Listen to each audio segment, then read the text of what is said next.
What's going on, guys? Brian here. Today we're going to continue our how to build a gaming PC series by talking about my do's and don'ts for planning a PC build. Alright, let's get to it. So before we get into the planning aspect of this video, I do suggest you check out the two previous videos of this series if you haven't already. The first one is all about core components, what they are, and kind of like what they're used for. And then the second video is all about resources that will make this process of building your first PC a lot easier. Also, don't forget to like this video if you find it helpful, and be sure to subscribe so you don't miss out on future content just like this.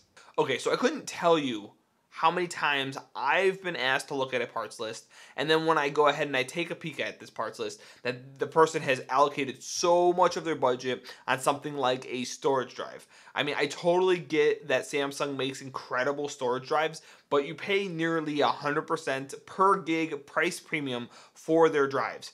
And yes, they're great drives, but let me explain something to you. They're not for new builders, unless of course you have some crazy budget, and then in that case you can spend whatever you want on whatever you want. And in that case, you're probably not watching this video because we're talking about planning and properly budgeting your build. So with that said, our goal here today is to go over what my do's and my don'ts are when it comes to planning your build. What are some things you should be doing and some things you shouldn't be doing? All right, let's stop wasting time and let's start going over my do's and don'ts.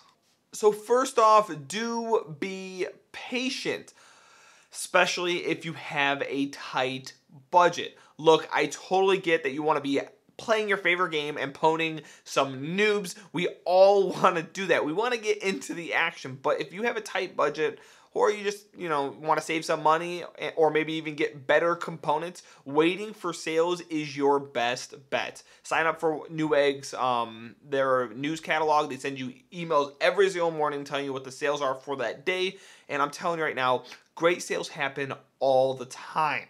So do exactly that. Be patient, wait for the sales to come on. Obviously, some parts won't go on sale if they're brand new, but if you wait, you might be able to get better parts for your money.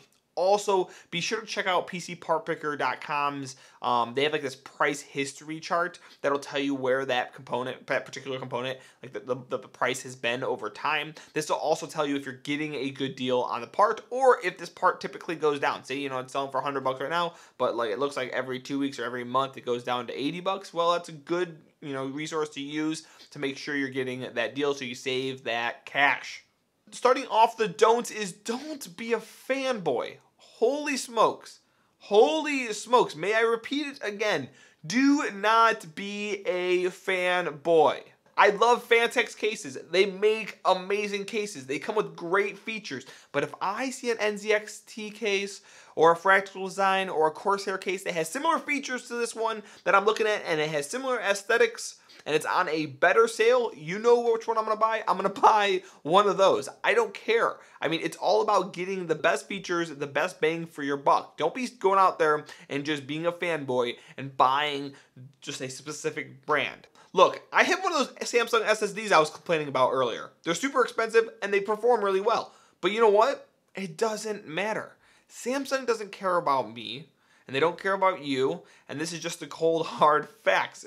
AMD and Intel don't care about any of us. They just care about our money, and they care about the products they're putting out there, so we buy it. They care about their investors. That's what they care about, right? So why should we be biased towards one brand or another? Almost every single brand makes good and bad products, so as long as you stay away from the bad products and you're always buying the good ones, then who cares if you're buying it from AMD, Intel, NVIDIA,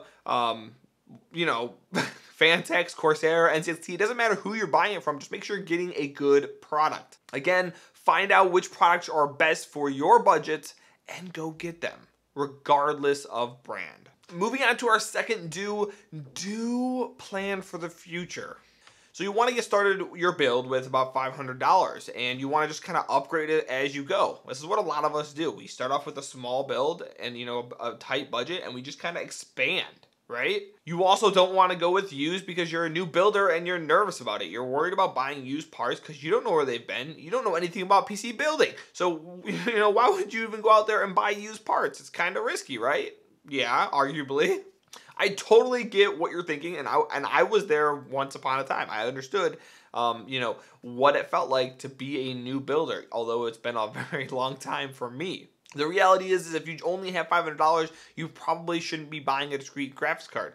But what you should be doing is preparing for that discrete graphics card. What do I mean by preparing for it? Make sure you're getting the components that will allow you to use that graphics card when you go out and get it. So for example, in particular to your graphics card itself is going to be your power supply. If you go out when you build your system and you buy a power supply that can run your system as is without adding that graphics card, then what's going to happen is when you buy that graphics card, you're going to have to go out and purchase a new power supply. Why should you do that when you could have just prepared for that, went out, bought the proper power supply that will allow you to add on, and then go out and grab your graphics card later for one price, not having to go out and buy that and then rebuy another part. Don't force yourself to rebuy parts just because you didn't plan for the upgrades that you knew you wanted to get. My second don't is don't overdo it. Look, I totally get that you want that $5,000 holy crap PC build. But come on, if you're new to PC building, I can tell you right now, you're going to learn a lot when you build your first PC. You're going to learn a lot when you upgrade your first PC, and you're going to learn a lot when you build your, all the PCs after that.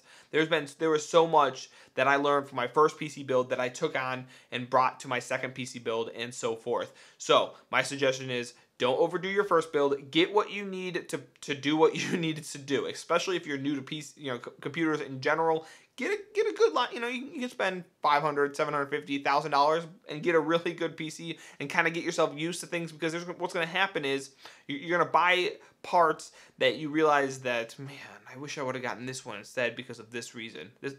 These fans turn off if the graphics card isn't above this temperature or whatever. You're going to learn these kind of things as you progress, and as you build your PCs and so forth. So starting out, just don't overdo it.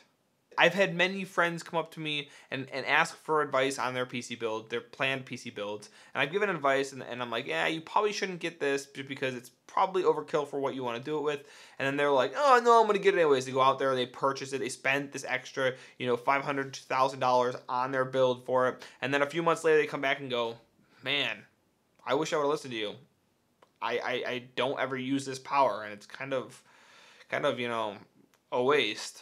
Going off of that, there's also a ton of competition right now. And like, for example, in the graphics card department, you have AMD and you have Nvidia, and then you have supposedly Intel is also looking at joining the fray on that as well. So they're going to have their own graphics card in there too. That's 3 companies battling for your money. So what's going to happen is competition is going to drive performance up, because if it doesn't drive it up, it's either drive performance up or it's going to drive prices down, or both at the same time. And then what's going to happen is those graphics cards that you spend all this extra money on are going to end up, again, becoming obsolete quicker than you had originally planned. So my last do for you guys today is do your research.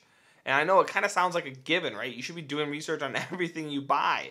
But I'll tell you right now, I think it's pretty common nowadays that people just see, oh, it's 4.5 stars, oh, it's 4 stars, or it's 5 stars on Amazon, and then they just smash that buy button. Well, reading the reviews in the comment section or the review section of Amazon or Newegg or wherever is going to help you a lot, because when it comes to PC components, there's a lot of brands that make, for example, aftermarket coolers. This big thing right here that cools your CPU. There's a lot of brands that make them, okay?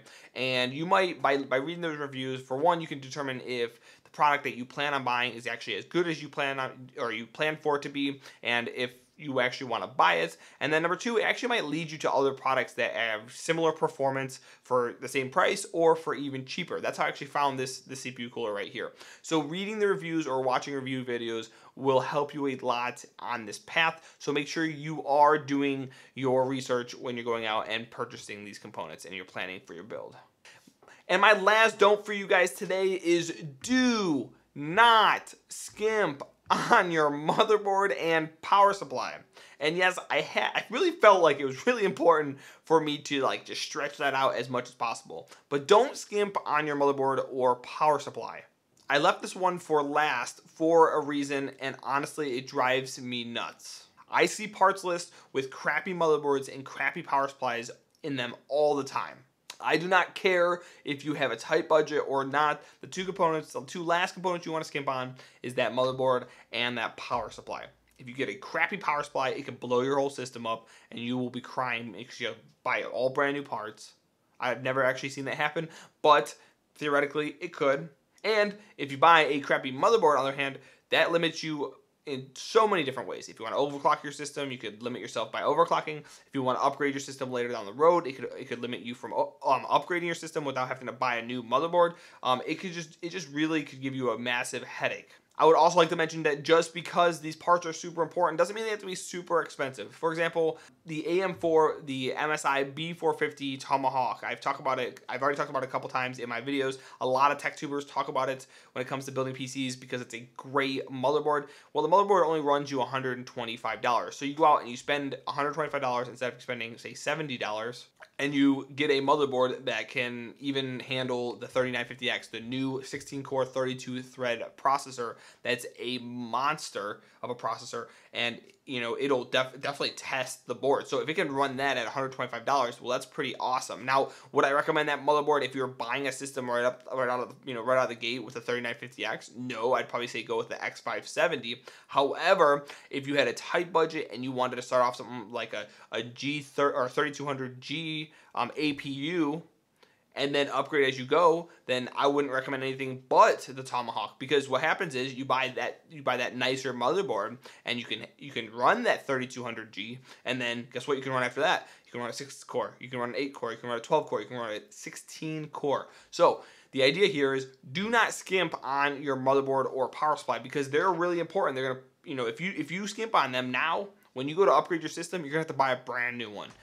Say you want to upgrade your CPU, it's going to make your CPU, say, instead of it's a $200 or $300 upgrade, it's going to all of a sudden turn into a $400 or $500 upgrade because you have to add in that new motherboard as well. Say you want to add a graphics card to your system because you started off with integrated graphics. Well, you didn't plan for your power supply. You skimped on your power supply and you only got a 500-watt power supply. Well, all of a sudden now you can't even run your graphics card. So now you have to go out and get a new power supply. See where I'm going here? If you skimp on your motherboard or power supply, you're going to regret it and you're going to have to go out and buy a new one. Alright, so those are my do's and don'ts for planning your PC build. I will leave a couple links in the description box below, down there, for some sample builds for the $500 budget, a $1,000 budget, and a $1,500 budget if you're interested, just to get you kind of started. But again, I'm going to leave them in the description box below, so if you're interested in that, you can check those out. And so guys, what are your do's and don'ts when you're planning a PC build? Do you have any? Do you just wing it? What do you do? Leave those in the comments below if you have any questions or concerns or anything like that. Also leave that in the comments below. If you found this video helpful, be sure to like it and be sure to subscribe so you don't miss out on future content just like this. The next video of this series will be the actual build vlog. I will be doing a how to actually put your PC together. I know it's been a long time kind of building up to that, but we'll be doing that next in the next part of this series. So be sure to keep an eye out for that as well. Thank you guys so much for watching this video, and until next time guys, I'll see you later.